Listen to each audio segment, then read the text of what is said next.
all the senators, maybe all the congressmen, and every official in the government. A call to action na sana narinig nyo lahat ng mga kwento dito. Kanina naiyak-iyak na ako at kung ano na sinasabi ko sa chat group namin. Kasi masyado akong na-trigger. And yung sa akin is why the Philippines has to always be different in certain things. Bakit tayo lang sa mundo and Rome? Understandable. Kasi nandun yung Pope. Walang divorce, no? So like sa case ko, 15 years nang divorced ako sa Amerika. Pero if you senators and congressmen were in my shoes, sa sariling bansa mo hindi ka makapag-asawa, right? But in every other country in the world I can get married. Does that make any sense? Why do we have to make things difficult for people who are struggling to be given a second chance in life? Does it have to be that hard? Oo, naunawaan ko yung sinasabi na nag-vow sa harap ng God na wag maghihiwalay. But like sinabi ng mga kasama ko dito na pro-divorce, wala namang gusto yung nangyari. But life happens. And when life happens, yung sabi nila, when shit hits the fan, anong gagawin natin? Imagine, like ako, hindi pa nga, I think sa mga kwento dito, ako yung pinaka-less troublesome. Kasi yung sa akin, time lang talaga. No?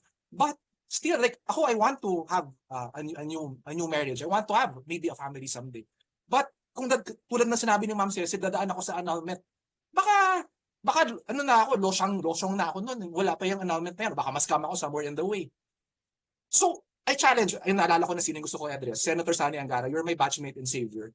Yan ba yung tinuro sa at alam ko, we're both Catholic, we were raised Catholic, di ba matagal tayong magkasama sa savior noon. Pero, gusto mo ba talaga, Senator Sani, Brother Sani, nakita mo yung mga tao na talagang genuinely looking for a second chance in life? Dahil lang, yun nga, yung sinabi ko nung unang part, sinabi ng mga tao at nung 1200th century na dapat ganito, yun pa rin sinusunod natin. This is time when the Senate can shine, can make a difference, can be the real Senate that will make a positive impact to the lives of all Filipinos everywhere, not just in the Philippines, but in the whole world. Now is your chance, senators, na makita ng taong bayan, hindi kayo puro drama lang dyan na parang Itbulaga na nakakaiyak yung mga usapan. Diba? Gawin nyo ng katuturan yung pagiging senator nyo, mga senator.